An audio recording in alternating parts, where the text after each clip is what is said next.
Hey everyone, it's me, Bakisa, and welcome back to our channel here at the Canva Cafe. And these are the flyers that we're going to be making for Cinco de Mayo.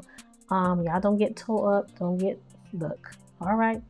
So first things first, we are going to start with a clean palette. And I happen to be using these colors, and you can use whatever you like. And I just showed you the video of what the finished product is going to be. So apparently, I can't even narrate my own tutorial. So here we go. We're going to start with a Instagram size post, or you can use whatever size you want. And I'm going to upload my image.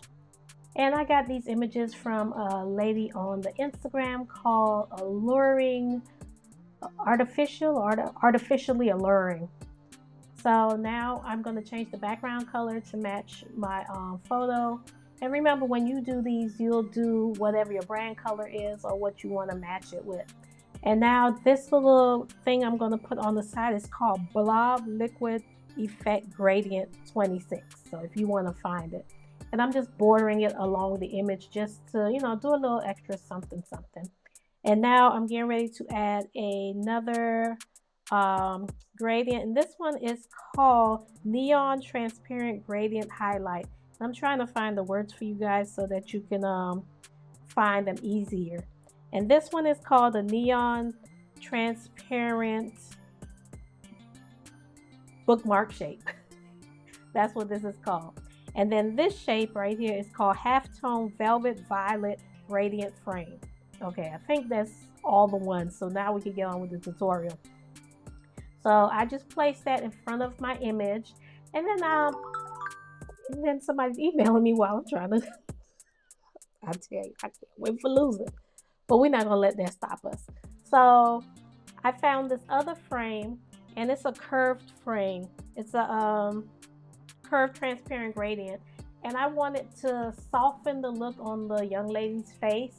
So what I'm gonna do, because it's not the right colors, I'm gonna go inside of the duotone, and I'm gonna change the color to whatever color I want so that it can match. And I'm gonna change it to that shade of orange, and I'm gonna make sure it's just only over her, and I'm gonna make it a little bit transparent when I'm done, and I'm gonna slide it to the side because I don't want her to be so orange, but you do it to what your preference is. So I'm just showing you how I'm just sliding it over. And the other book frame, bookmarker, and I'm going to do another hack where I go into the duotones, and I'm going to change it to a solid color, because when it's just certain types of elements, you can't add the shadow effect. But once you do the duotone, it turns into an image, and then now you can add these other effects. So after I turn it black, I'm going to put it behind the other bookmarker, give it a little shadow effect, because like I said, I can't do the shadow effect to the other one because it's a element. And then I'm gonna go back in and blur it out a little bit just so that it looks more shadowy, if that makes sense. And the one on the top, because you're allowed to change the color because of the type of element it is, I changed it to pink, and you can change it to whatever color you want. And now I'm going back to the one that's below it, and as you can see, I'm going to blur it out so it looks like a soft shadow. So that's like a shadow trick workaround for elements that Canva doesn't allow you to do shadows to. So I'm just going to quickly type my date up here, and I'm just going to change the color and the sizing and stick it right there. I'm going to change the font. So I'm going to go through this really quick so I won't hold you. I try to spend time on the important stuff in the tutorial, and everything else that is visual, you can look and watch. So I just cut and paste my my ad, my sales, you'll just put whatever you want. And I'm writing the word Cinco de Mayo, and I decided to leave my little bloopers in. After I did it, I realized I should have put Cinco at the top and Mayo at the bottom. So then I just duplicated and rewrote it and squeezed the word de in between it, and I'm just centering it. So it's nothing to really explain here. And I'm just writing, my website at the bottom, or you could write your Instagram or whatever information. And then here's just a little, you know, if you want to put a little chili peppers on there to go with the theme. But I decided to use a margarita, and I'm just taking the background out, and I'm going to add a shadow to it and place it wherever you want to on your flyer. And I'm going to put it behind everything and make it a little bit more transparent. Now I'm going to add this little dollar, and I'm going to use that custom motion. But the key is to start it from where you want it to start, so that you know where the motion is going to start from, if that makes sense.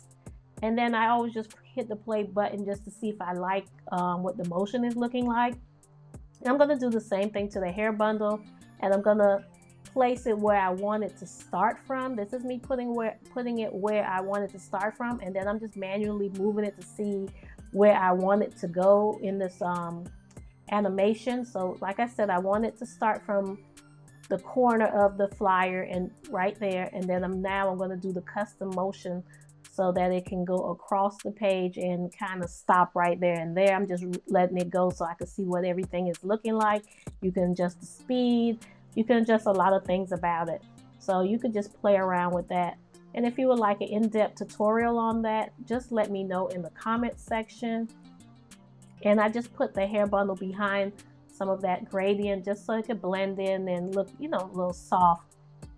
And what am I doing now? Oh, I think I'm just adding a little shadow behind the word May 5th just to give it a little bit more dimension. And here I'm just tweaking the motions and the animations. And then in a little while, I'm going to show you some other fun inspirations that I did.